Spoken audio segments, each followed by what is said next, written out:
محترم حضرات و خواتین، السلام علیکم ورحمۃ اللہ وبرکاتہ۔ دور حاضر کا ایک بہت بڑا فتنہ منکر 26 آیات قرآنیہ اور گستاخ صحابہ کا محقق و مدلل جواب از طرف مولانا زین الدین قاسمی دامت برکاتہم۔ ان دلائل کو سنیں اور دوسروں تک پہنچائیں۔ اعوذ باللہ من الشیطان الرجیم، بسم اللہ الرحمن الرحیم۔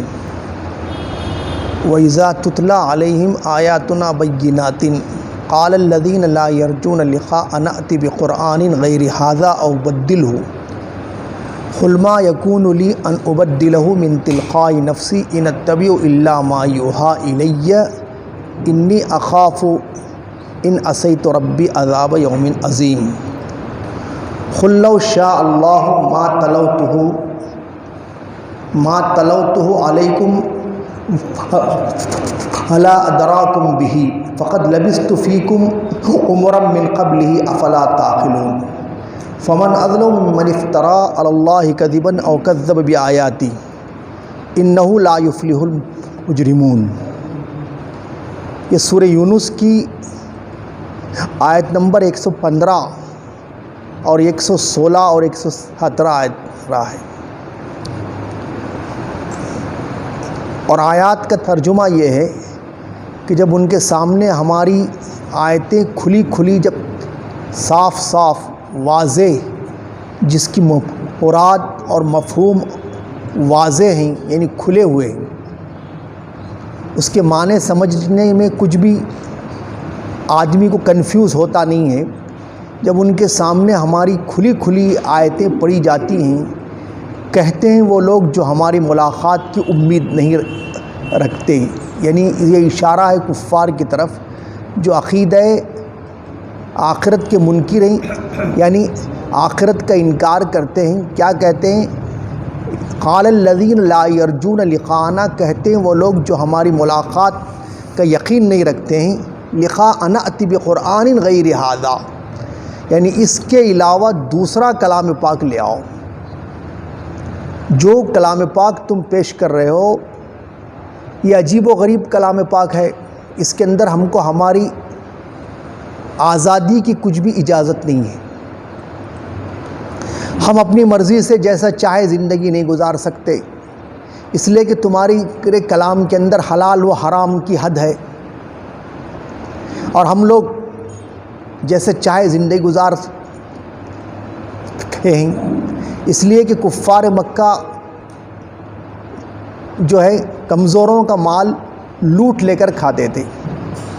جیسے حضرت جعفر بن ابی طالب رضی اللہ تعالیٰ عنہ نے شاہ حبشہ کے سامنے تقریر کرتے وقت یہ جملہ کہا، یاکل القوی منا الضعیف، ہم میں سے جو طاقتور ہوتا تھا کمزور کا مال کھا لیتا تھا۔ تو ہم کو آزادی والا کلام پاک نہیں مل رہا ہے، اور ہم ایک اللہ کو مانتے ہیں، ساتھ میں بتوں کو شریک ٹھہراتے ہیں۔ تمہارے کلام پاک کے اندر کم سے کم ہمارے معبودوں کی سفارش کا ذکر تو ہونا چاہیے، بھئی لات اور عزا بھی، ان کی بھی شفاعت قبول کی جائے گی، کم سے کم وہ تو ہونا چاہیے۔ اور پھر ہم مسلمان صرف کلمہ پڑھ کے آپ کا نام لے کر، آپ کے نام کا جھنڈا بول کر، یا رسول اللہ بول کر، صبح و شام یا رسول اللہ کی تسبیح پڑھ کے ہم آپ کو رسول ماننے کو تیار ہیں، بشرطے کہ آپ ہم کو بندش میں نہ لائیں کہ شریعت کا قانون یہ ہے۔ تو ایسا لا الہ الا اللہ محمد رسول اللہ کلمہ ہم پڑھ ہی لیں گے، مگر تم جو کلمہ پیش کر رہے ہو اس کے اندر ہماری آزادی اور ہماری پوری زندگی تمہارے تابع میں ہو رہی ہے۔ چونکہ کفار ذہین ترین تھے، لا الہ الا اللہ محمد رسول اللہ کا مطلب سمجھتے تھے، اور ہر نبی نے جو لا الہ الا اللہ کی دعوت دی ہے تو اس کی مخالفت کی ہے، اس لیے کہ لا الہ کا مطلب یہ ہے کہ اللہ کے سوا نہ کوئی معبود ہے اور نہ کوئی حاکم اعلیٰ ہے۔ اللہ تعالیٰ کو پوجا پاٹ کی حد تک، نماز کی حد تک معبود تسلیم کرنے میں حرج نہیں ہے، لیکن ہماری لائف آف اسٹائل کو چینج کرنے کا حق اللہ کو نہیں ہے۔ ان کا یہ کہنا تھا کہ ہماری زندگی کو چینج کرنے کا حق ان کو نہیں ہے۔ ہم جو چاہیں کر سکیں. جیسا حضرت شعیب علیہ السلام کو ان کی قوم نے کہا قالوا یا شعیب اصلاتک تأمرک ان نترک ما یعبد آباؤنا او ان نفعل فی اموالنا ما نشاء. کہ اے شعیب، کیا تمہاری نماز ہم کو یہ حکم دے رہی ہے کہ ہم ہمارے معبود یعنی ہمارے باپ دادا کے طریقوں کو چھوڑ دیں اور ہم ہمارے مالوں میں سے جیسا چاہتے ہیں ہم تصرف کرتے ہیں، یعنی مطلب ناپ تول میں کمی بھی کرتے ہیں، تم اس کے اندر ہم کو ریسٹرکشن لگاتے ہو؟ ایسا نہیں ہونے والا. صرف نام کے ہم کلمہ پڑھنے کے لیے تیار ہے. اگر ہم صرف نام کی بات ہے تو ہم پڑھنے تیار ہے. لا الہ الا اللہ کا معنی اگر یہ ہے کہ صرف اللہ کے سوا کوئی معبود نہیں ہے، ہم ہیں حاکم اعلیٰ بھی نہیں ہے. حاکم اعلیٰ کا مطلب سب سے بڑھ کر حکومت اس کی، احکم الحاکمین وہ ہے. اور محمد الرسول اللہ کا مطلب ہم محمد کی شریعت کے بالکل بندھیلے ہو جائیں گے. ایسا کلمہ ہم کو نہیں ہے. ہم کلمہ پڑھیں گے صبح و شام، لیکن وہ کلمہ عمل والا نہیں ہوگا. ہم کلمہ پڑھ لیں گے لیکن ہم جو ہے ایسی کہ ہم تمہارے سامنے ایک سمجھوتا رکھتے ہیں کہ ایک سال تم ہمارے معبود کی عبادت کرو، ایک سال ہم تمہارے معبود کی عبادت کریں گے. لیکن تمہارا کلام پاک کے اندر کھلا اعلان ہے قل یا ایھا الکافرون لا اعبد ما تعبدون ولا انتم عابدون ما اعبد، کہ تم عبادت نہیں کرنے والے ہمارے معبود کی، اور تم اعلان کر رہے ہو. اور یہاں تک تمہارا اعلان ہے لکم دینکم ولی دین، یعنی تم ہم کو وارننگ دے رہے ہو کہ تمہارے لیے تمہارا دین، میرے لیے میرا دین. یعنی تم جہنم میں جاؤ گے اور ہم جنت میں جائیں گے. تم یہ کہہ رہے ہو ہم کو کہ ہم جہنمی ہیں، ہم کو بھی جنتی بولو تو ہم تمہارا قرآن مان لیں گے. لکھا انا اتی بقرآن غیر ھذا، اس قرآن سے ہٹ کر دوسرا قرآن لاؤ جو ہماری مرضی کے مطابق ہو. آج کل حالات بھی ویسے ہی ہیں. آج کل بھی لوگ ایسے ہی کلام پاک چاہتے ہیں کہ ان کے مطلب کے مطابق ذہن سے مطلب نکلے، جیسا وہ چاہتے ہیں ویسا مطلب نکالیں. اور اگر یہ نہیں کر سکتے تو بولیں کہ بھئی یہ ابو بکر عمر عثمان نے ایڈ کر دیا ہے. یعنی خلیفہ اول ابو بکر صدیق رضی اللہ تعالیٰ عنہ، خلیفہ دوم عمر فاروق رضی اللہ تعالیٰ عنہ، خلیفہ سوم عثمان رضی اللہ تعالیٰ عنہ نے اس کو شامل، یعنی اس میں 26 آیتوں کو شامل کیا ہے جو قرآن میں نہیں ہے. حضرت علی کا نام اس لیے نہیں لے رہے کہ چونکہ خود بولنے والا شیعہ ہے. اگر آپ شیعہ کی تاریخ پڑھیں اور شیعت کی حقیقت کو سمجھنے کی کوشش کریں تو اس کا بانی یاد رکھیے عبداللہ بن سبا ہے. عبداللہ بن سبا جو عثمان رضی اللہ تعالیٰ عنہ کے زمانے میں جس نے اسلام قبول کیا تھا، یہ یمن کا رہنے والا یہودی تھا. اس نے اسلام اس لیے قبول کیا کہ اسلام اس وقت طاقتور دین ہے، اور اس نے سوچا کہ ہم اسلام سے باہر رہ کر میں اسلام کو بگاڑ نہیں سکتا.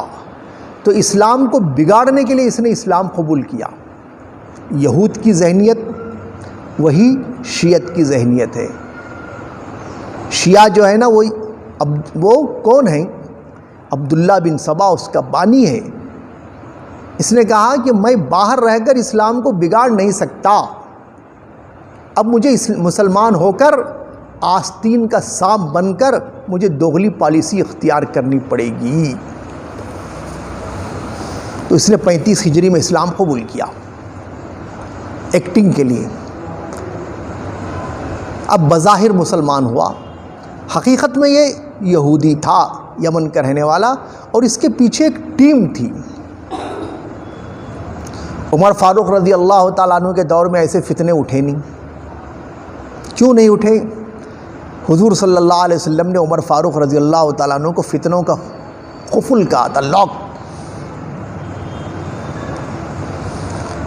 اور جب یہ حدیث بیان کی تو عمر رضی اللہ تعالیٰ عنہ کی فراست دیکھی. وہ پوچھ رہے ہیں بھائی یہ فتنے کا دروازہ کھولا جائے گا یا اوڑا جائے گا؟ پوچھتے ہیں.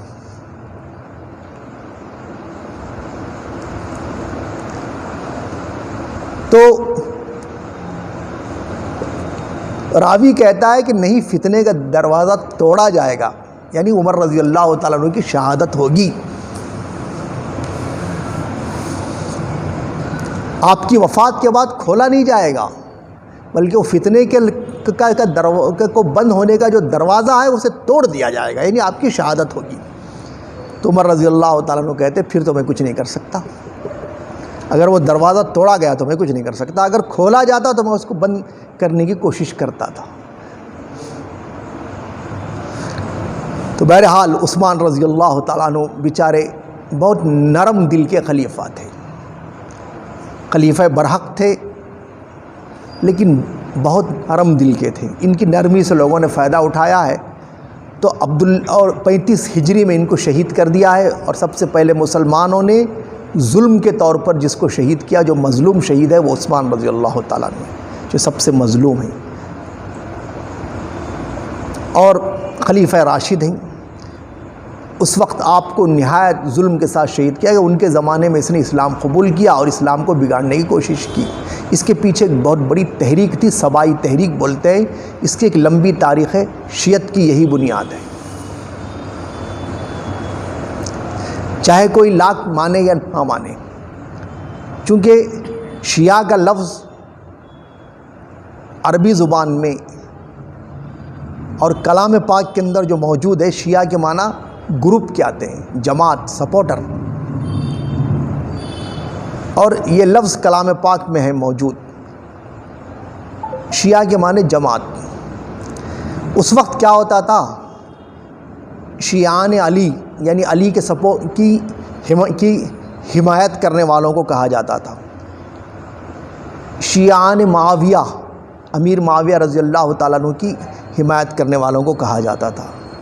شیعہ کے معنی گروپ، چونکہ عربی زبان میں اس کے معنی گروپ کے آتے ہیں۔ بعد میں کیا ہو گیا، یہی جو ہے فرقے کی شکل میں کب بنی ہے، واقعہ کربلا کے بعد، حضرت حسین رضی اللہ تعالیٰ عنہ کی شہادت کے بعد یہاں پر یہ چیز رنگ لائی ہے کہ حضرت علی کو پہلے خلیفہ بنانا چاہیے تھا، لوگوں نے ظلم کیا اور حضرت علی کو خلیفہ نہیں بنایا پہلے، یہ الزام شروع کیا گیا، اور یہ شروع کرنے والا سب سے پہلے عبداللہ بن سبا ہے۔ اس نے جھوٹی حدیث گڑھی اور آیت کا غلط مفہوم بیان کیا، ان الذی فرض علیک القرآن لرادوک الی معاد کا مفہوم غلط بیان کیا، اور جھوٹی حدیث یہ گڑھی کہ حضور نے حضرت علی کی خلافت کے لیے وصیت کی تھی، لوگوں نے غصب کیا اور خلافت جو ابو بکر اور عمر کو کے ہاتھ میں دی اور عثمان کے ہاتھ میں دی، اور حضرت علی پر بہت ظلم کیا گیا۔ سوال یہ ہے کہ اگر امت نے خلافت کے انتخاب میں غلطی کی ہے، شیعہ کہتے ہیں کہ خلافت کا سبب نبی کی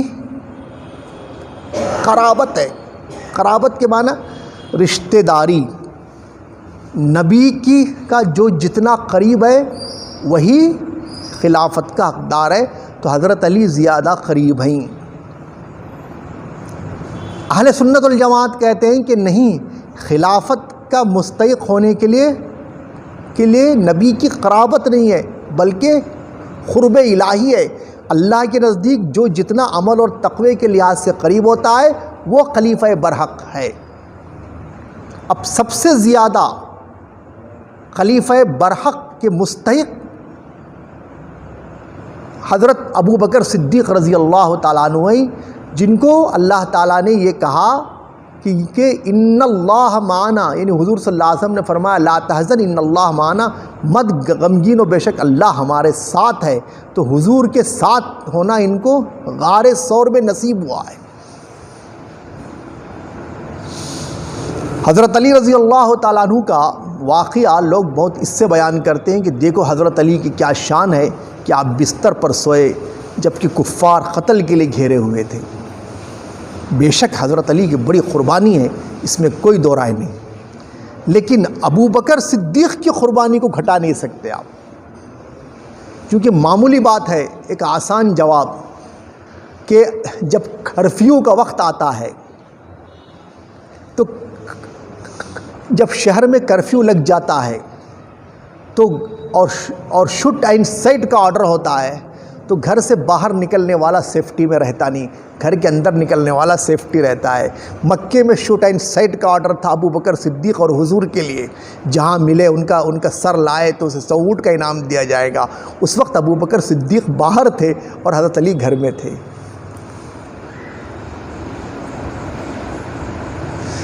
حضرت ابو بکر صدیق کا وہ اس رات کا عمل عمر فاروق رضی اللہ عنہ خود فرماتے تھے، اگر وہ رات کا عمل ابو بکر صدیق مجھے دے دیں تو میں پوری زندگی بھر کی عبادت دینے کے لیے تیار ہوں۔ وہ رات کا عمل اور ایک دن کا عمل جو اسامہ رضی اللہ عنہ کے لشکر کو روانہ کرنے کا معاملہ جو حضور کے حکم کے تحت، یہ 2 عمل مجھے دے دیں میں ساری زندگی بھر دینے کے لیے تیار ہوں۔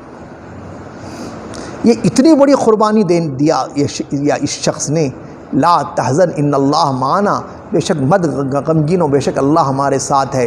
تو اللہ تعالیٰ نے ابو بکر صدیق کو وہ مقام عطا کیا کہ بعد الانبیاء بالتحقیق ہم کہتے ہیں کہ تمام نبیوں کے بعد سب سے بڑا مقام ابو بکر صدیق کو ہے، اور وہی خلافت کے زیادہ حقدار ہے۔ اب کوئی آدمی یہ کہتا ہے کہ انہوں نے خلافت غلط یعنی حضور صلی اللہ علیہ وسلم کے صحابہ نے خلافت کے انتخاب میں غلطی کی، تو سیدھی سی بات ہے وہ حضور کی توہین کر رہا ہے، وہ اللہ کے رسول کی توہین کر رہا ہے۔ کیسے؟ حضور صلی اللہ علیہ وسلم کی بعثت کا مقصد اللہ نے کیا بتلایا؟ هو الذی ارسل رسولہ بالہدی، وہی اللہ ہے جس نے اپنے رسول کو کلام پاک دے کر بھیجا۔ بالہدا کی تفسیر میں مفسرین کہتے ہیں کلام پاک، وہ دین الحق اور سچا دین دے کر بھیجا، لیظہرہ علی الدین کلی، تاکہ کہ وہ حضور اس دین کو تمام دین پر غالب کریں، یا اللہ غالب کرے۔ اللہ کو فاعل مانو یا رسول کو فاعل مانو، ایک ہی بات ہے، چونکہ رسول کا کام بھی اللہ کا کام ہے۔ ولو کرہ المشرکون، اگرچہ شرک کرنے والوں کو یہ بات پسند نہ آئے۔ اور ایک جگہ کہا وہ کفا باللہ شہیدہ، اللہ کے لیے گواہی کافی ہے۔ تو نبی کی بعثت کا مقصد جب اسلام کا غلبہ ہے تو اسلام اور اس قرآن میں نبی کی بعثت کے بعد خلافت کا وعدہ ہے، وعد اللہ الذین آمنوا منکم وعملوا الصالحات لیستخلفنہم فی الارض، اللہ تعالیٰ نے تم میں سے بعض ایمان والوں سے وعدہ کیا ہے کہ ان کو زمین میں ضرور خلیفہ بنائے گا، کما استخلف الذین من قبلہم، جیسے کہ پہلے والوں کو خلیفہ بنایا ویسے امت محمدیہ کے لیے وعدہ ہے۔ اور الذین ان مکناہم فی الارض، یہ مہاجرین کے بارے میں ہے یہ آیت، کہ اگر ہم ان کو حکومت دیں گے تو اقاموا الصلاۃ، یہ نماز قائم کریں گے، وآتوا الزکاۃ، زکوٰۃ دیں گے، وامروا بالمعروف ونہوا عن المنکر، نیکی کا حکم دیں گے، برائی سے روکیں گے۔ تو یہ ساری آیتیں جھوٹی ہو گئی، نبی کا مقصد پورا نہیں ہوا آپ کے کہنے کے مطابق، چونکہ امت نے خلافت کے انتخاب میں غلطی کی۔ ایک ٹیچر، کامیاب ٹیچر جب مانا جاتا ہے جب اس کو جب آپ یہ کہیں، کیا کہیں کہ اس کے تمام شاگرد اسٹوڈنٹ سب پاس ہو گئے یا اعلیٰ نمبر لائے، وہ کامیاب ٹیچر ہے۔ اس ٹیچر کو کوئی کامیاب نہیں کہتا جس کے تمام اسٹوڈنٹس فیل ہو جائے۔ اور آپ یہ بتا رہے ہیں کہ حضور صلی اللہ علیہ وسلم کے تمام صحابہ فیل ہو گئے انتخاب خلافت میں، آپ یہ بتا رہے ہیں۔ اور حضور صلی اللہ علیہ وسلم کے شاگرد کون تھے؟ حضرات صحابہ۔ اور عربی زبان میں شاگرد کے لیے تلمیذ کا لفظ آتا ہے، لیکن حضور کے شاگردوں کے لیے صحابہ کا لفظ آیا ہے۔ تو ہمارے استاد مولانا محمد سالم صاحب قاسمی رحمۃ اللہ علیہ وقف دارالعلوم دیوبند کے جو معتمم تھے، وہ خود کہتے تھے کہ صحابہ کا لفظ حضور کے شاگردوں کے لیے اس لیے آیا کہ یہ حضور کے صحبت یافتہ تھے، علم یعنی صحبت نبوی میں یہ رنگے ہوئے تھے۔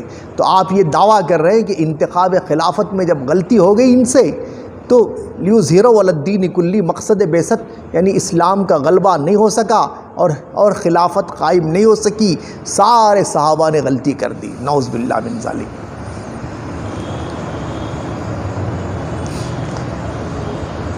تو جب آپ ان کی خلافت کو صحیح نہیں مان رہے تو ان پر یہ الزام رکھ رہے ہیں.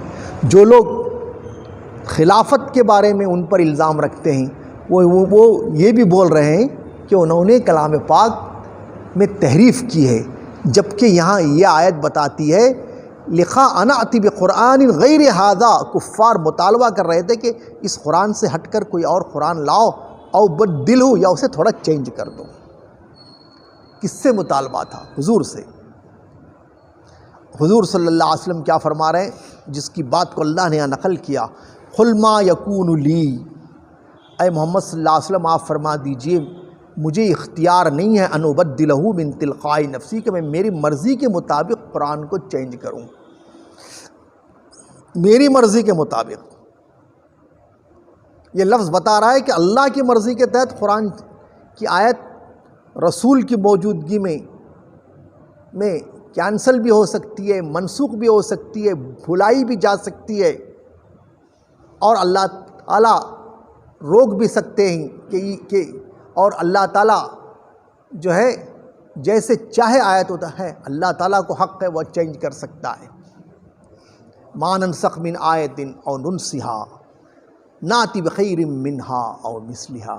ہم کسی آیت کو مٹاتے ہیں یا اس آیت کو بھلاتے ہیں تو ناتی بخیر منہا، ہم اس سے بہتر لاتے ہیں، یا او مثلہا، یا اس کے برابر لاتے ہیں.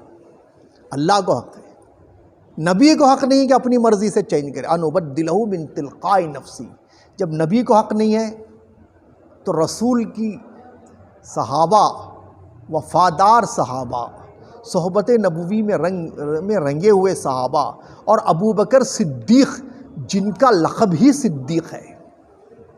آپ کو تھوڑی لقب ملا ہے صدیق.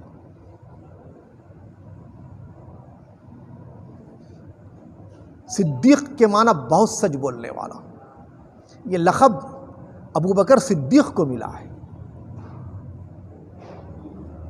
اور اتنا بڑا حضور پر فدا ہونے والا کہ جان کے بدلے جان دینے والے عاشق تو بہت ملیں گے کہ تم جہاں مرتے ہو ہم بھی مریں گے. نیند کے بدلے جان کو قربان کرنے والا عاشق ہے کہ غار ثور میں ابو بکر صدیق رضی اللہ تعالیٰ عنہ کے پیر کو کاٹ لیا گیا ہے، زہریلے سانپ نے کاٹا ہے، جان جا رہی ہے ابو بکر صدیق کی، لیکن آپ کو یہ فکر نہیں ہے کہ میری جان جا رہی ہے. آپ کو یہ فکر ہے کہ میں ایسے بیٹھا ہوں کہ سرکار میرے زانو پر سر رکھ کر سو رہے ہیں، کہیں سرکار کی نیند میں خلل نہ آ جائے. جبکہ نیند واپس آ سکتی ہے، جان واپس نہیں آ سکتی. نیند کے بدلے جان کو قربان کرنے والا عاشق. اسی لیے مولانا صدیق باندھوی صاحب کا شعر ہے، عاشق تو نبی کے انگنت ہیں لیکن صدیق جیسا عاشق بننا سب کے بس کی بات نہیں. یہ ابو بکر صدیق جو نیند کے بدلے جان کو قربان کر رہا ہے، جبکہ نیند واپس آ سکتی ہے، جان واپس نہیں آ سکتی ہے. برداشت نہیں ہوا، آخر آنکھوں سے آنسو ٹپک گئے. سرکار کے رخسار مبارک پر خطرہ جیسی گرتا ہے، آپ بیدار ہوتے ہیں. تب بولتے کیا بات ہے ابو بکر صدیق کیوں رو رہے ہو؟ کہا تب واقعہ سنا تو آپ لعاب دہن لگاتے تو تب اللہ تعالیٰ معجزے کے ذریعے شفا عطا کرتا ہے. اتنے بڑے عاشق اور صدیق جس نے نبی کی نبوت میں کوئی شک نہیں کیا ہو. خود حضور صلی اللہ علیہ وسلم فرما رہے ہیں کہ میں نے جس کے پاس بھی ایمان کو پیش کیا تھوڑا تردد ظاہر کیا، ابو بکر صدیق نے فوراً تسلیم کیا. ایک بچپن کا دوست فوراً تسلیم نہیں کر سکتا پیغمبر. اور یہ بھی واقعہ ہے کہ حضور صلی اللہ علیہ وسلم جب دعوی نبوت کیے تو ابو بکر صدیق باہر تھے. ظاہر حق میں یہ واقعہ لکھا ہے باقاعدہ حوالے کے ساتھ کہ ابو بکر صدیق باہر تھے، ملک شام گئے ہوئے تھے.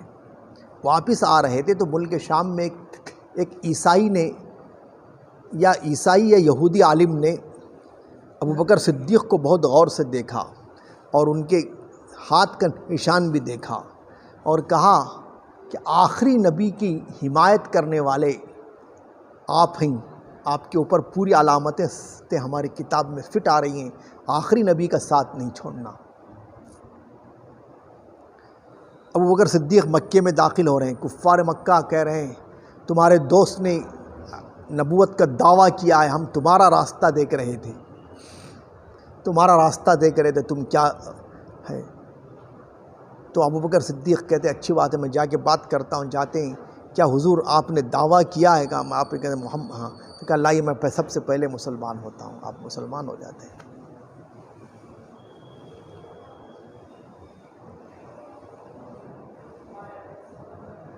معراج کا واقعہ ہے، ابو جہل ڈائریکٹ حضور صلی اللہ علیہ وسلم سے سن رہا ہے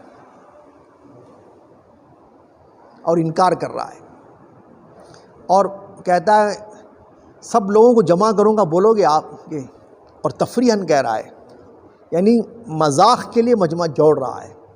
حضور صلی اللہ علیہ وسلم کہتے ہیں ضرور سناؤں گا۔ سارے لوگ جمع ہوتے ہیں، معراج کا واقعہ بیان ہوتا ہے، سب لوگ مذاق اڑا رہے ہیں۔ ابو جہل کہتا ہے اور سب کو کہ اب تک تو ہمیں شک تھا آپ دیوانے، اب تو یقین ہو گیا، نعوذ باللہ من ذلک۔ اور ایک جماعت ابو جہل کی سرکردگی میں ابو بکر صدیق کے گھر جاتی ہے۔ ابو بکر صدیق کو کچھ پتہ نہیں کیا ہو رہا ہے، ابو بکر صدیق کو کچھ معلوم نہیں ہے۔ ابو جہل اور کفار یہ پلان بناتے ہیں کہ اگر اس وقت ابو بکر صدیق ہمارا ساتھ دے دیں گے تو تحریک اسلامی کی بہت بڑی جان نکل جائے گی، اسلام کمزور ہو جائے گا۔ پوچھتے ہیں کیا بات ہے؟ ابو بکر صدیق کہا تم محمد کی اس بات کو تم سچ مانو گے؟ وہ رات بیت المقدس گئے تھے اور ساتوں آسمان گئے اور آ گئے واپس، اور معراج کا واقعہ۔ تو ابو بکر صدیق نے کہا اگر یہ بات محمد صلی اللہ علیہ وسلم نے کہی ہے تو میں اس کو سچ مانتا ہوں، حالانکہ حضور صلی اللہ علیہ وسلم سے آپ نے یہ بات نہیں سنی، ابو جہل سے سنی ہے۔ تو مولانا قاسم نانوتوی رحمۃ اللہ علیہ نے کہا صدیق کا دل اتنا صاف و شفاف ہوتا ہے کہ حق بات کو ایسے قبول کرتا ہے جیسے مٹھائی کو میدا، اور غلط بات کو ایسا رد کرتا ہے جیسے مکھی کو میدا رد کر دیتی ہے۔ کہ آپ نے تحذیر الناس میں یہ مثال دی۔ ابو جہل سے سن رہے ہیں آپ، بولے اگر یہ بات محمد نے فرمائی ہے تو میں اس بات کو بالکل سچ سمجھتا ہوں، اس لیے کہ میں اس سے زیادہ حیرت انگیز بات ان کی مان چکا ہوں کہ جبرائیل ان کے سامنے صبح و شام آسمان سے آمد و رفت ان کی ہوتی رہتی، جبرائیل آتے اور جاتے ہیں۔ جب جبرائیل کا آنا اور جانا کو میں ایمان لا چکا ہوں، تو محمد صلی اللہ علیہ وسلم تو جبرائیل سے افضل ہیں، وہ اگر گئے ہیں تو مجھے کوئی تعجب کی بات نہیں۔ کفار حسرت زدہ واپس آ گئے، اسی لیے آپ کو صدیق کا لقب ملا۔ ایسے صدیق پر یہ تہمت کہ کلام اللہ کی آیتیں اپنے طرف سے پڑھا ہے۔ ارے بھائی آپ کو مشہور ہونا تھا تو آپ کوئی اور طریقہ اختیار کر لیتے، فیمس ہونا تھا کچھ اور طریقہ اختیار کر لیتے، جیسے اسلام دشمن بہت سارے طریقے اختیار کر رہے ہیں، ویسے ہی کوئی اور طریقہ اختیار کر لیتے۔ آپ کیوں خواہ ابو بکر صدیق پر الزام رکھ رہے ہیں؟ جبکہ یہاں حضور صلی اللہ علیہ وسلم کو بھی اپنے طرف سے بدلنے کا اختیار نہیں ہے، اور ابو بکر صدیق اگر بدلیں اور امت خاموش رہ جائے تو پھر اللہ کی حفاظت کا وعدہ جھوٹا ہو جائے گا۔ انا نحن نزلنا الذکر و انا لہ لحافظون، بے شک ہم نے قرآن کو اتارا ہے اور بے شک ہم اس کی حفاظت کرنے والے ہیں۔ اور یہ آیت جھوٹی ہو جائے گی۔ کون سی آیت؟ اللہ تعالیٰ کہہ رہا ہے ان الذین کفروا بالذکر لما جاءہم، بے شک کافر لوگ جو قرآن کا انکار کرتے ہیں جب وہ ان کے پاس آیا، وَإِنَّهُ لَكِتَابٌ عزیز، بے شک یہ زبردست کتاب ہے، یہ طاقتور نے اتارا ہے، کمزور نے نہیں اتارا ہے۔ لا یاتیہ الباطل من بین یدیہ ولا من خلفہ، باطل اس کے آگے بھی نہیں آ سکتا ہے اور پیچھے بھی نہیں آ سکتا ہے. آگے نہیں آ سکتا ہے کہ مطلب کلام اللہ کی زندگی میں کوئی جب قرآن اترتا ہے اس زمانے میں بھی کوئی جو ہے حملہ نہیں کر سکتا، یعنی اس کے اندر باطل کی ملاوٹ نہیں کر سکتا اور پیچھے بھی نہیں کر سکتا.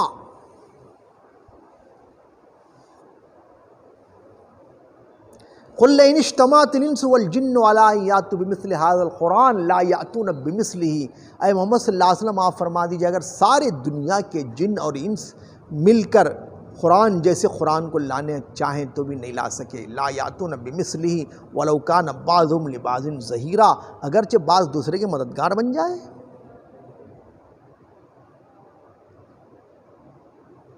اور قرآن کا اعلان ہے فَلْيَأْتُوا بِحَدِيثٍ مِّثْلِهِ، اس کا ایک جملہ تم نہیں لا سکتے. لاؤ ایک جملہ ان کانوا صادقین اگر سچے. فَأْتُوا بِسُورَةٍ مِّثْلِهِ، ایک سورت تو لاؤ. فَأْتُوا بِعَشْرِ سُوَرٍ مِّثْلِهِ، 10 صورتیں لاؤ. فَأْتُوا بِكِتَابٍ مِّنْ عِندِ اللَّهِ، اس جیسی کتاب لاؤ.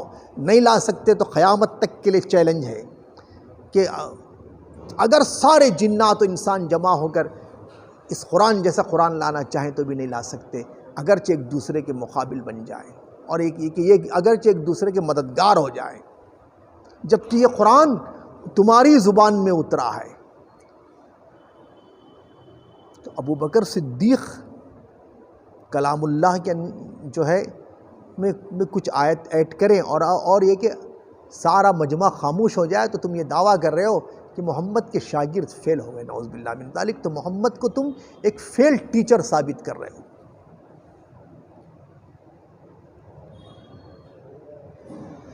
اور عمر فاروق رضی اللہ تعالیٰ عنہ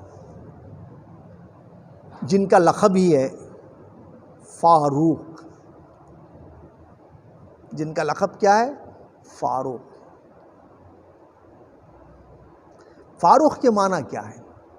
حق اور باطل میں فرق کرنے والا، کیا ملانے والا. حق اور باطل میں فرق کرنے والا ہے. اگر ابو بکر نے ملایا تو عمر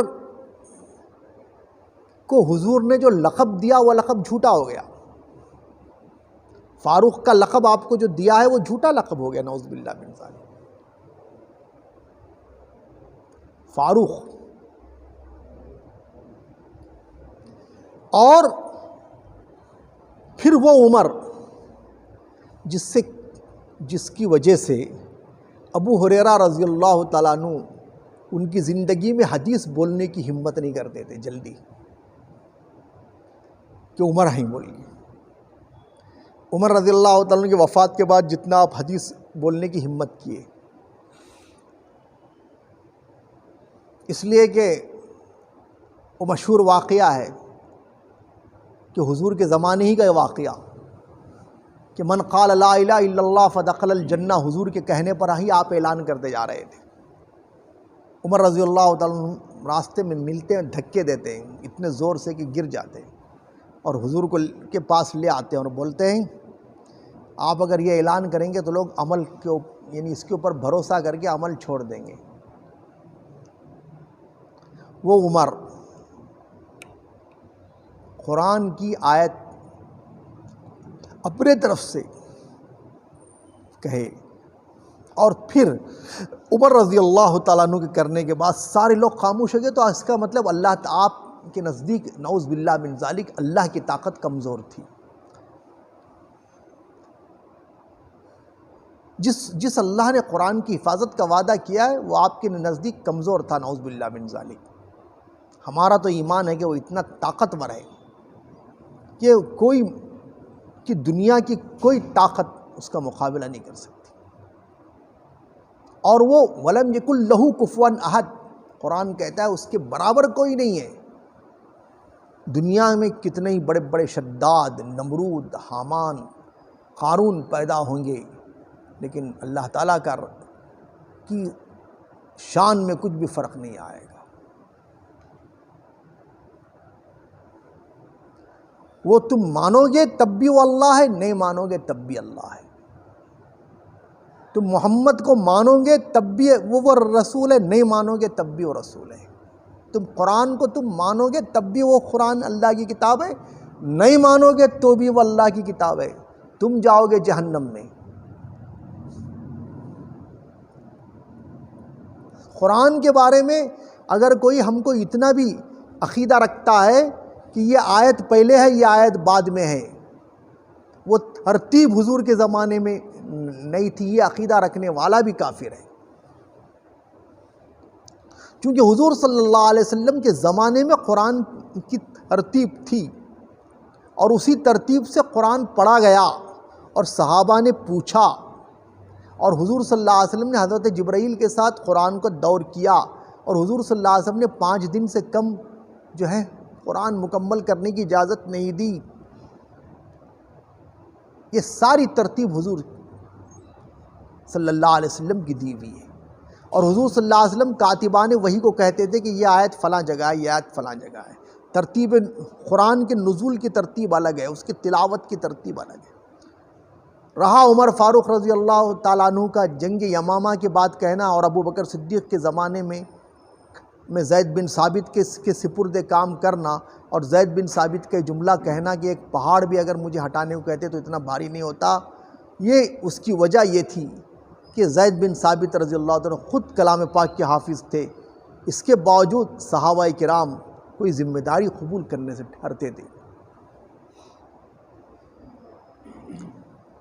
اور کلام پاک عام لوگوں میں تھا نہیں، عام لوگوں کے پاس کلام پاک کی بعض صورتیں بعض آیتیں لکھی ہوئی تھی، کسی کے پاس پورا قرآن تھا۔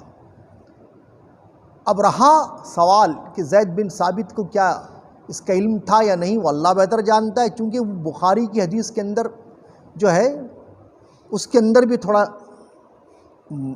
متن اور سند کے اعتبار سے بھی کچھ کلام کیا گیا ہے، اور حدیث جو بخاری شریف کی حدیث کے اندر یہ کوئی انکار نہیں کر سکتا کہ بخاری کے اندر بھی شیعہ لوگوں سے روایت لی گئی ہے، بخاری کے اندر بھی شیعوں کی روایت ہے،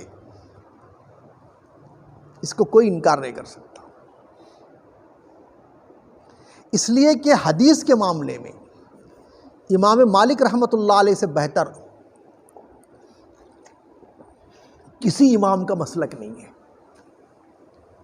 حدیث کے معاملے میں امام مالک رحمۃ اللہ علیہ کہتے ہیں کہ کسی بدعتی کی روایت قبول نہیں کی جائے گی، اور امام مالک کے جو ہے لفظ بدعتی جو بول رہے ہیں اس سے مراد اہل سنت والجماعت سے ہٹا ہوا، اور اہل سنت والجماعت لقب جو ہے یہ شیعہ کے وجود میں آنے کے بعد ہی ہوا ہے، اس لیے کہ سورہ حج کی 70ویں آیت، مطلب سورہ حج جو 70ویں پارے کی ہے، وہ 70ویں پارے کی آخری آیت میں اللہ تعالیٰ نے آپ کا لقب، آپ کا نام رکھا ہے، ہوا سماکم المسلمین، اس نے تمہارا نام مسلمان رکھا ہے اللہ نے،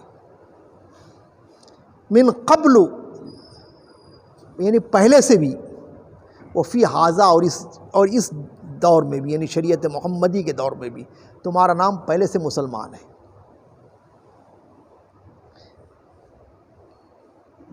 حبشہ کے لوگ حضور صلی اللہ علیہ وسلم کے ہاتھ پر ایمان لاتے ہیں تو کلام پاک ان کی بات کو نقل کرتا ہے، انا کنا من قبل مسلمین، بے شک ہم پہلے سے مسلمان تھے۔ تو قرآن نے تمہارا نام مسلمان رکھا ہے، صرف ایک نام ہی ہے ہمارا مسلمان، اور کوئی نام نہیں ہے۔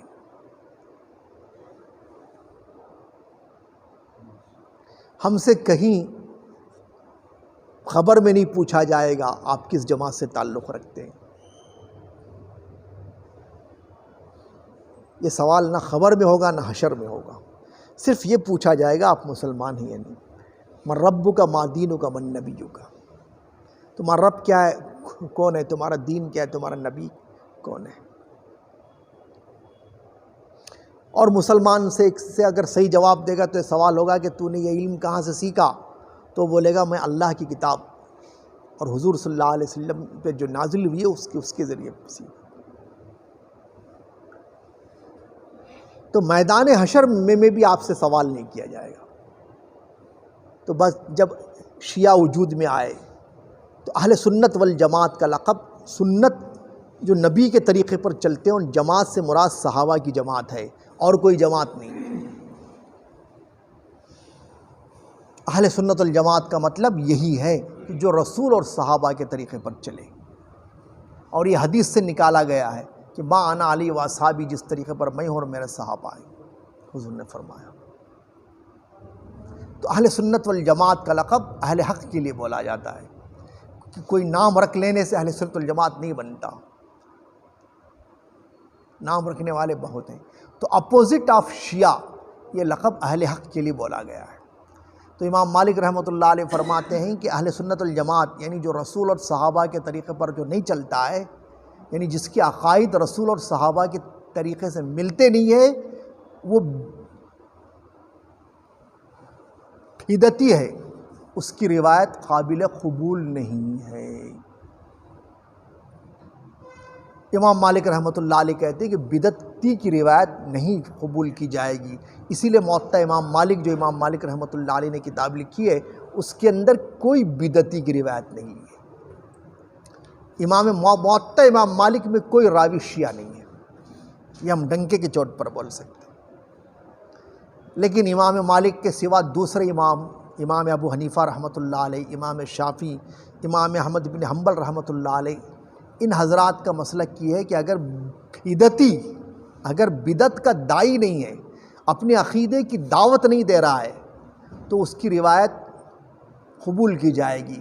یہ جو مسلک میں تھوڑی لچک پیدا ہو گئی، بہت سارے محدثین نے یہ اصول اپنایا، امام بخاری کی یہاں بھی یہ لچک موجود ہے، اس سے انکار امام بخاری بھی نہیں کر سکتے۔ شیعوں کی روایت امام بخاری کی یہاں، جو بخاری شریف میں بھی راوی شیعہ ہیں، اس کا انکار نہیں کر سکتے۔ تو بہرحال تو زید بن ثابت کے جمع کرنے کی حدیث میں تھوڑا کلام ہے، اگر صحیح مان بھی لیا جائے، بخاری کی حدیث ہے، صحیح مان بھی لیا جائے، تو بخاری میں یہ بھی حدیث ہے کہ زید بن ثابت رضی اللہ تعالیٰ عنہ، یعنی مطلب ہے کہ جو ہے کلام اچھا، اور حدیث سے یہ بھی ثابت ہے کہ زید بن ثابت حافظ تھے۔ تو بہرحال یہی توجیہ کی جائے گی اگر بخاری کی حدیث کو صحیح مان لیا جائے کہ سب لوگوں کے پاس کلام پاک لکھا ہوا نہیں تھا، اس لیے اب یہ بہت بڑی ذمہ داری تھی، تو اور عام لوگوں تک یہ کلام پاک پہنچانے کی ذمہ داری تھی، جس کو زید بن ثابت کی حراست نے پہچان لیا کہ عام لوگوں تک یہ کلام پاک پہنچنے والا ہے، اب مجھے بہت بڑی ذمہ داری کا کام ہے۔ ورنہ حضور کے زمانے میں بھی کلام پاک کے نسخے موجود تھے، جس کے لیے بے شمار دلائل ہیں، اور سب سے بڑی دلیل یہ ہے کہ اللہ تعالیٰ نے قرآن کو کتاب کہا ہے، اور کتاب جو ہے مکمل کتاب کو بولتے ہیں، ناقص کتاب کو کتاب نہیں بولتے۔ اور دوسری دلیل یہ ہے کہ حضور اکرم صلی اللہ علیہ وسلم نے کلام اللہ کا دور کیا ہے، اور تیسری دلیل یہ ہے کہ حضور کے زمانے میں حافظ تھے صحابہ، اور چوتھی دلیل یہ ہے کہ حضور صلی اللہ علیہ وسلم سے لوگوں نے یہ سوال کیا کہ قرآن کو کتنے دن میں مکمل کریں۔ یہ سارے دلائل ہیں۔ تو بہرحال عمر فاروق اگر کلام پاک میں کچھ آیتیں ملا رہے ہیں، تو حضور کا لقب نے جو لقب دیا تھا فاروق، وہ لقب جھوٹا ہو گیا، کہ گویا کہ عمر خود حق اور باطل میں ملاوٹ کر رہے ہیں، جبکہ وہ عمر جس نے جنگ بدر کے موقع پر اپنے سگے ماموں کو قتل کیا، آپ نے جنگ بدر میں آپ نے عمل سے ثابت کر دیا کہ اپنے سگے ماموں کے بارے میں آپ نے کہا کہ سامنے آیا تو تلوار سے قتل کر دیا، اور بولے آج کوئی رشتہ داری اور قرابت نہیں دیکھی جائے گی، اور سارے لوگوں کی رائے یہی تھی کہ فدیہ لے کر چھوڑ دیا جائے۔ عمر کی رائے یہی تھی کہ قریبی رشتہ دار کو آج قتل کر دیں. آج یوم الفرقان ہے. آج بتلا دیں کہ رشتہ کوئی کام نہیں دے گا. یہ عمر کی رائے تھی. تو وہ عمر کلام اللہ میں 26 آیتوں کو ایڈ کرے یا ابو بکر صدیق ایڈ کرے؟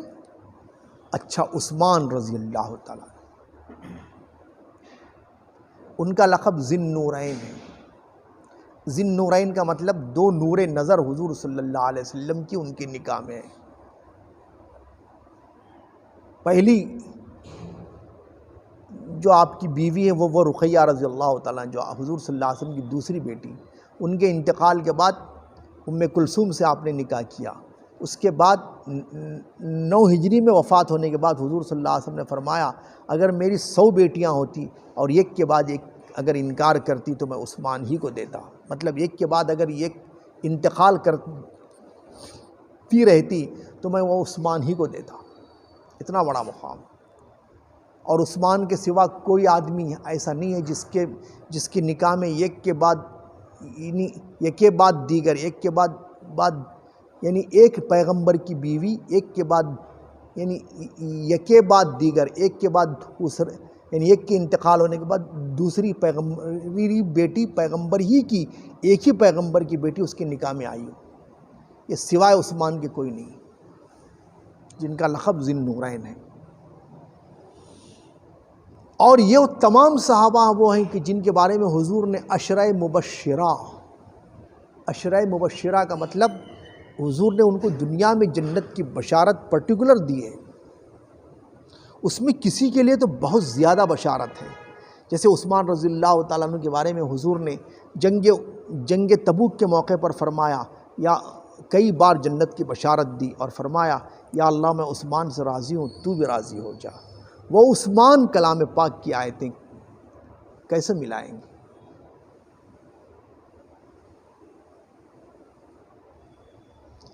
اور پھر یہ اعتراض کہ اسلام کو زبردستی پھیلایا ہے، جبکہ قرآن میں اعلان ہے لا اکراہ فی الدین، دین کو میں کے قبول کرنے میں کوئی زبردستی نہیں ہے. اتنا کھلا اعلان کے بعد کسی خلیفہ راشد نے کسی کو زبردستی نہیں کی، نہ اللہ کے رسول نے زبردستی کی کسی کو اسلام کے قبول کرنے پر. اگر زبردستی کرنا ہوتا تو حضور صلی اللہ علیہ وسلم اور صحابہ کہتے اسلام لاؤ، نہیں تو دوسری چیز تلوار ہے. تیسری یعنی تلوار اور ایمان کے سامنے جزیے کا مطالبہ نہیں کرتے تھے. جزیے کا مطلب یہ ہے کہ تم کو تمہارے دین پر اسلامی حکومت کے تحت رہنے کی اجازت ہے، تم کو زبردستی نہیں کیا جائے گا اسلام قبول کرنے پر.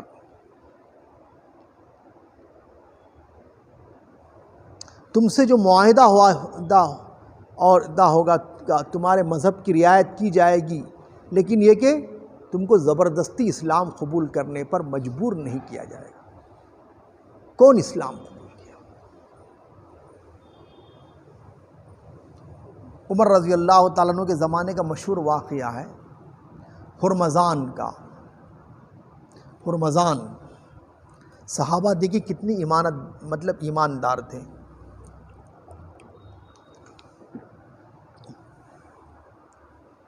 ہرمزان جو ایران کی جنگ میں جس نے بہت سارے صحابہ کو قتل کیا، بہت سارے مسلمانوں کو مارا،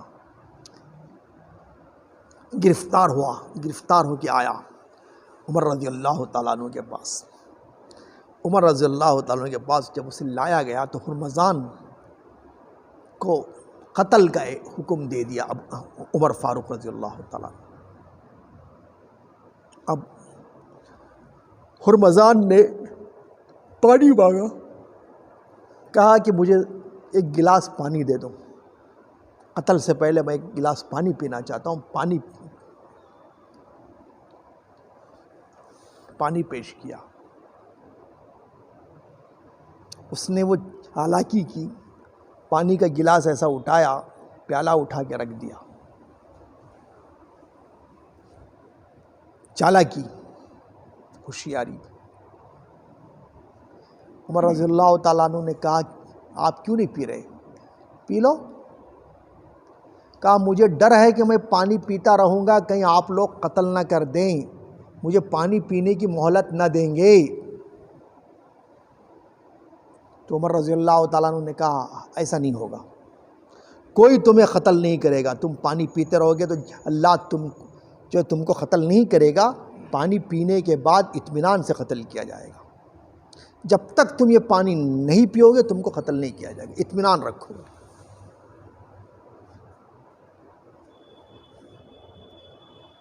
قتل اس لیے کیا جائے گا کہ چونکہ بہت سارے حضرات صحابہ اور تابعین کو جنگ میں اس نے قتل کیا، اور گرفتار کر کے لانے کے بعد امیر المومنین کو حق ہوتا ہے کہ وہ جو چاہے حکم دے دے۔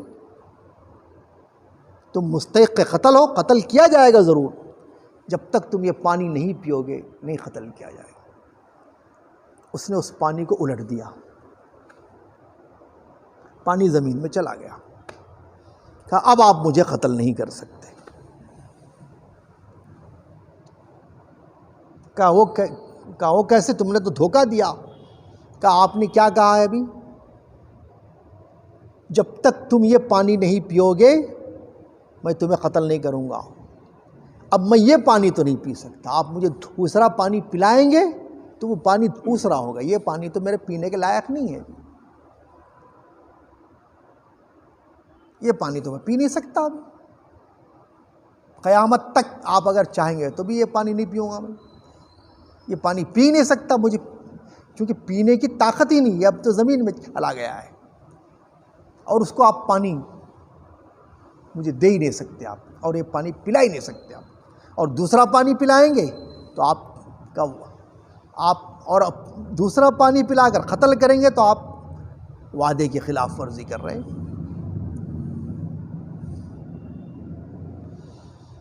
عمر رضی اللہ تعالیٰ عنہ نے صحابہ سے مشورہ کیا، کہا اس نے اتنا بڑا دھوکہ دیا ہے، تم کو ضرور قتل کیا جائے گا۔ تو ایک صحابی، دیکھیے صحابہ کے اندر امانت و دیانت کتنی تھی، ایک صحابی جن کے باپ کو ہرمزان نے اسی جنگ میں قتل کیا تھا، وہ آگے بڑھ کے کہتے ہیں وہ صحیح کہہ رہا ہے، آپ نہیں قتل کر سکتے کیونکہ وعدے کی خلاف ورزی ہو جائے گی، اللہ کے نبی کی حدیث ہے اس کے خلاف۔ تو عمر رضی اللہ تعالیٰ عنہ کہہ رہے ہیں کہ تمہارے باپ کو اس نے قتل کیا ہے، اور ایسے ہی بہت سارے اسلام کے لشکر کے بہتر۔ تو کہا ٹھیک ہے لیکن آپ قتل نہیں کر سکتے، آپ گنہگار ہو جائیں گے۔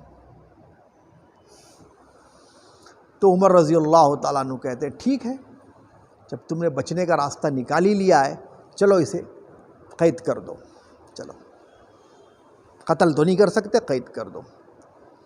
وہ شخص فوراً اسلام قبول کر لیتا ہے، بولتا ہے میں نے یہ چال اس لیے چلی، اگر میں اسلام قبول کرتا تو لوگ بولتے جان کے ڈر سے قبول کیا ہے، میں جان کے ڈر سے نہیں قبول کرنا چاہتا تھا اسلام، اپنے دل سے قبول کرنا چاہتا تھا، اس لیے میں نے اسلام قبول کیا۔ اب بتاؤ کہ کیا عمر رضی اللہ تعالیٰ عنہ نے دین پھیلانے میں زبردستی کی؟ کتنا جھوٹا الزام! ارے جھوٹ بولنا ہے تو سفید، اور وہ بھی اتنا سفید جھوٹ کہ سورج نکلا ہی نہیں ہے، واہ اتنا سفید جھوٹ بولتے ہیں کہ اسلام کو زبردستی پھیلایا گیا۔ کیا بدلاؤ یہاں تو عمر کے پاس طاقت تھی،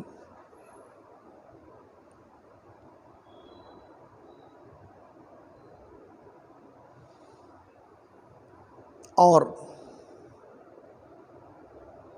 یہ تین خلفاء اگر کلام اللہ کی آیتوں کو شامل کیا ہے، تمہاری بات مان لی جائے کہ کلام اللہ کے اندر دوسری آیت میں ملا کر کے انہوں نے 26 آیتیں شامل کیا ہے، تو حضرت علی جب چوتھے نمبر پہ خلیفہ بنے تو طاقتور تھے یا نہیں؟ ٹھیک ہے، چلیے اہل سنت الجماعت نے حضرت علی کو ابو کو خلیفہ، آپ کا مسلک یہ ہے کہ نبی کی رشتہ داری کی بنیاد پر خلافت ملنا چاہیے، تو تمہارے مسلک کے لحاظ سے پہلا خلیفہ حضرت فاطمہ کو بنانا چاہیے، اور دوسرا خلیفہ حسن اور تیسرے خلیفہ حسین، اس کے بعد چوتھے نمبر پہ علی آ رہے۔ اگر تمہارا مسلک یہ ہے تو تمہارے مسلک کے مطابق اہل سنت الجماعت نے نمبر 4 خلیفہ بنایا۔ چلو اگر تمہارا مسلک صحیح ہے تو اول تو تمہارے مسلک کو ہم صحیح نہیں بول رہے، نبی چونکہ خلافت کے لیے اللہ کا قرب اور عمل اور تقوی، اور ظاہر بات ہے ابو بکر صدیق کی خلافت پر سب کا اتفاق ہے، اور حضرت علی کا بھی اتفاق ہے، چاہے بعد میں مان لیا ہو، مگر مان لیا ختم، مان لینے کے بعد ختم ہو گئی بات۔ اب تم یہ جو بولتے ہو کہ علی نے تقیہ کیا ہے، علی نے تقیہ کیا، یہ تم اپنے طرف سے علی کے اوپر الزام رکھ رہے ہو۔ اگر تقیہ کیا ہے تو اپنی خلافت کے زمانے میں آپ کو اعلان کرنا چاہیے تھا کہ میں اس وقت مجبور تھا، ابو بکر اور عمر اور عثمان کی خلافت پر میں مان لیا اور اب نہیں مانوں گا، یہ حضرت علی کو بولنا چاہیے تھا، اور میں وہ آیتیں نکالوں گا۔ حضرت علی نے کیوں نہیں نکالا؟ 26 آیتیں کو حضرت علی نکالنا چاہیے تھا، ان کو تو تم بھی خلیفہ مان رہے ہو، کیا تم نہیں مانتے؟ تو تمہارے مسلک کے مطابق تو حضرت علی خلیفہ فاں ہیں، اور ہمارے مسلک کے مطابق بھی حضرت علی خلیفہ برحق نہیں، تم بھی علی ان کو خلیفہ برحق مانتے ہو، ہم بھی۔ ہم یہ کہتے ہیں کہ ابو بکر صدیق کو لوگوں نے خلیفہ بنایا رائے سے، عمر کو خلیفہ بنایا رائے سے، عثمان کو خلیفہ بنایا رائے سے، اور علی کو بھی خلیفہ بنایا رائے سے، چاروں خلیفہ برحق ہیں۔ تو حضرت علی کو تو اپنے دور خلافت میں نکالنا چاہیے تھا، جبکہ حضور صلی اللہ علیہ وسلم نے حضرت علی کے بارے میں فرمایا وَأَخْزَاهُمْ علی، سب سے زیادہ فیصلہ کرنے کی قوت حضرت علی کے اندر تھی۔ فیصلہ کیوں نہیں کیا آپ؟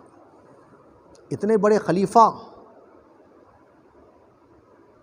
جو اپنے ساتھ، یعنی جو بیت المال میں ایمانداری سے ایمان جو امانت و دیانت اتنا کے اوپر پر آپ نے یہ نمونہ پیش کیا کہ آپ کے بھائی عقیل رضی اللہ تعالیٰ عنہ جو آپ سے بڑے تھے، انہوں نے اپنے بیت المال سے رقم زیادہ مانگی تو حضرت علی نے دینے سے انکار کیا، پھر وہ جا کر امیر معاویہ رضی اللہ تعالیٰ عنہ سے مل جاتے ہیں، تو عقیل تو حضرت علی کوئی افسوس نہیں کرتے، ایک ہے کہ فطری افسوس ہوتا ہے، لیکن آپ اصول نہیں بدلتے۔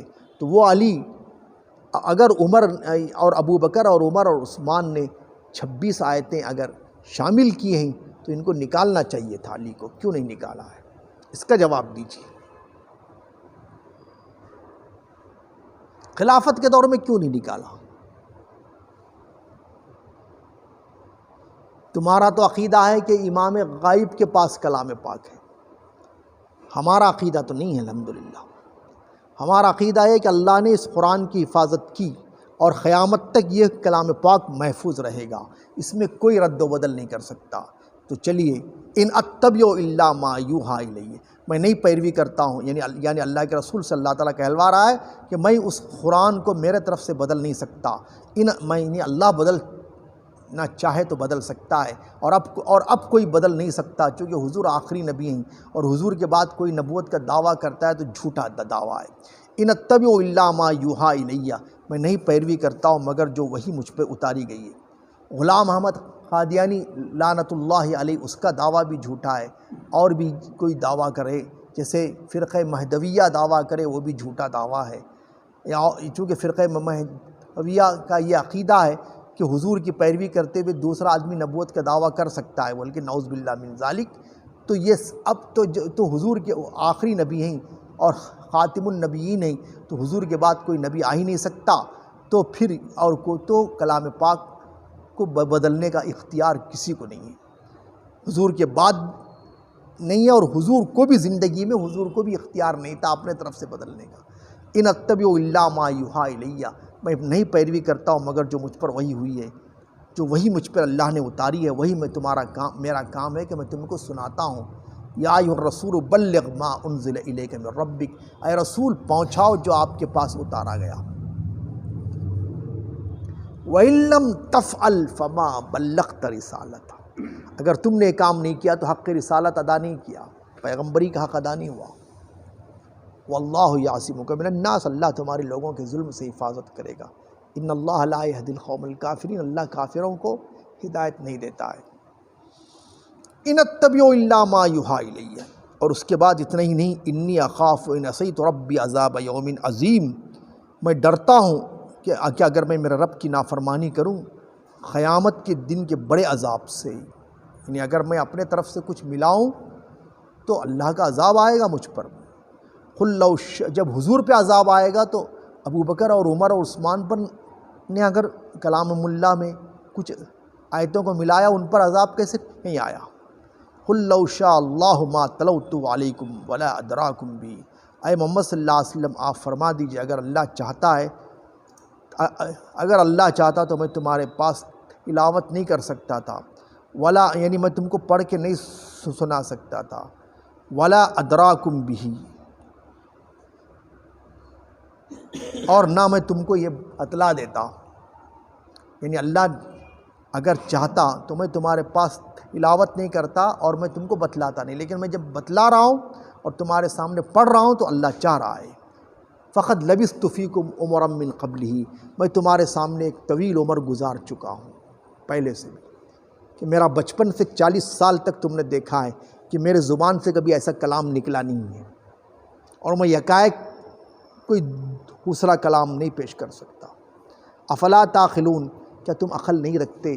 ومن اظلم ممن افترى علی اللہ کذبا، اس شخص سے بڑھ کر کون ظالم ہے جو اللہ پر جھوٹ باندھے، او کذب بآیاتی، یا اللہ کی آیتوں کو جھٹلائے، انہ لا یفلح المجرمون، بے شک مجرم کامیاب نہیں ہوں گے۔ تو کلام پاک کو بدلنے کا اختیار کسی کو نہیں ہے۔ اس سے بھی زیادہ سخت وعید یہ بھی ہے، دیکھیے کہ جو سورہ حاقہ کی آیتیں ہیں وہ کیا ہے؟ اللہ تعالیٰ کہہ رہا ہے وما ہوا بقول الشاعر، یہ کوئی شاعر کا کلام نہیں، قلیلا ما تؤمنون، بہت کم تم لوگ ایمان لاتے ہو۔ شاعر کی بات جھوٹ ہو سکتی ہے، پیغمبر کی بات جھوٹ نہیں، اور اللہ کی بات جھوٹ۔ وما ہوا بقول الشاعر قلیلا ما تؤمنون، یہ شاعر کا قول نہیں ہے، بہت کم تم لوگ اس پر ایمان لاتے ہو۔ ولا بقول کاہن قلیلا ما تذکرون، یہ کاہن کا قول نہیں ہے، کاہن جو بہت غلیظ اور گندے ہوتے تھے اور غیب کے علم کا جھوٹا دعویٰ کرتے تھے، تو یہ کاہن کی بات نہیں ہے، بہت کم تم لوگ اس سے نصیحت حاصل کرتے ہو۔ تنزیل من رب العالمین، یہ رب العالمین کا اتارا ہوا ہے۔ وَلَوْ تَقَوَّلَ عَلَيْنَا بَعْضَ الْأَقَاوِيلِ، اگر ہمارے بعض آیتوں کو محمد اپنے طرف سے کچھ جھوٹی بات ملا لیے ہوتے، اللہ کا چیلنج دیکھو، وَلَوْ تَقَوَّلَ عَلَيْنَا بَعْضَ الْأَقَاوِيلِ، اگر ہم بعض آیتیں اپنے طرف سے ہمارے خلاف کچھ، اگر محمد نے کوئی قرآن گڑھا ہوتا، لَأَخَذْنَا مِنْهُ بِالْيَمِينِ، تو ہم ان کا ہاتھ مضبوطی سے پکڑتے۔ یمین کے معنی ہاتھ کے بھی، طاقت کے بھی، ہم طاقت سے ان کو پکڑتے۔ ثُمَّ لَقَطَعْنَا مِنْهُ الْوَتِينَ، پھر ہم ان کی گردن کی رگ کاٹ ڈالتے، رگے دل کاٹ ڈالتے۔ دل کے رگ کاٹے تو آدمی کیا ہوتا ہے؟ خلاص مر جاتا ہے۔ لَقَطَعْنَا مِنْهُ الْوَتِينَ فَمَا مِنْكُمْ مِنْ أَحَدٍ عَنْهُ حَاجِزِينَ، تم میں سے کوئی ہم کو روکنے والا نہیں ہے۔ اگر ہم محمد کے دل کے رگ کو کاٹ ڈالتے، محمد اپنے طرف سے اگر اس قرآن کو گڑھے ہوتے تو ہم ان کے دل کو رگ کو کاٹتے، کوئی روکنے والا نہیں۔ تو محمد نے ایسا کچھ نہیں کیا ہے، جب محمد نے نہیں کیا اور اس کی حفاظت کے ہم ذمہ دار ہیں، تو پھر تم کیسے بولتے ہو کہ خلفائے راشدین نے اس کو چینج کیا ہے؟ ہرگز یہ جھوٹا دعویٰ ہے۔ وَإِنَّهُ لَتَذْكِرَةٌ لِّلْمُتَّقِينَ، بے شک یہ قرآن اللہ سے ڈرنے والوں کے لیے نصیحت ہے۔ جو اللہ سے نہیں ڈرنے والے لے ہیں، جو حکومت کی چمچہ گیری کرتے ہیں، ان کے لیے یہ قرآن نصیحت کی کتاب نہیں ہے۔ تو بہرحال یہ جو دعویٰ سپریم کورٹ میں جس نے کیا ہے وہ دعویٰ جھوٹا ہے، اور اسلام کو کبھی زبردستی پھیلایا نہیں گیا ہے، اور اسلام کو پیار اور محبت سے پھیلایا گیا، اخلاق سے پھیلایا گیا۔ اخلاق کے اندر قول سے دعوت دینا بھی ہے، اور کلام اللہ کے ذریعے دعوت دینا ہے، غیر مسلموں کو اسلام سمجھانا، یہ ہماری ذمہ داری ہے۔ کنتم خیر امت اخرجت للناس، تم بہترین امت لوگوں کے لیے نکالے گئے ہو۔ تامرون بالمعروف وتنہون عن المنکر، تم نیکی کا حکم دیتے ہو، برائی سے روکتے ہو۔ اگر خلفاء راشدین نے چینج کیا ہوتا تو حضرت علی کیوں خاموش بیٹھے؟ اس کا جواب چاہیے۔ اگر حضرت علی نے تقیہ کیا ہے تو یہ حضرت علی پر الزام ہے کہ چونکہ حضرت علی جو ہے طاقت رہتے ہوئے کیوں تقیہ کیے۔ تقیہ کا مطلب یہ ہوتا ہے کہ دوغلی پالیسی، تو خلیفہ راشد ہونے کے بعد کیسی دوغلی پالیسی تھی؟ آپ کو بول دینا چاہیے تھا، جبکہ حضور نے فرمایا کہ سب سے بہترین فیصلہ کرنے والے حضرت علی ہیں۔ تو بہرحال دعا فرمائیے کہ اللہ تعالیٰ جو باتیں کہی ہیں اس پر عمل کی توفیق نصیب فرمائے۔ وآخر دعوانا الحمدللہ رب العالمین، اور حالات درست فرمائے، اور اسلام دشمن ایسے کئی پیدا ہوتے ہیں اور ختم ہو جاتے ہیں، آپ حضرات اس کی فکر نہ کریں۔ بہرحال اللہ تعالیٰ، اور یہ کہ کلام اللہ کو سمجھیں، اور یہ کہ مسلم غیر مسلم دونوں تک اس بات کو ذہن نشین کرائیں کہ قرآن سب کی کتاب ہے، محمد صلی اللہ علیہ وسلم سب کے نبی ہیں، اسلام سب کا دین ہے۔ وآخر دعوانا الحمدللہ۔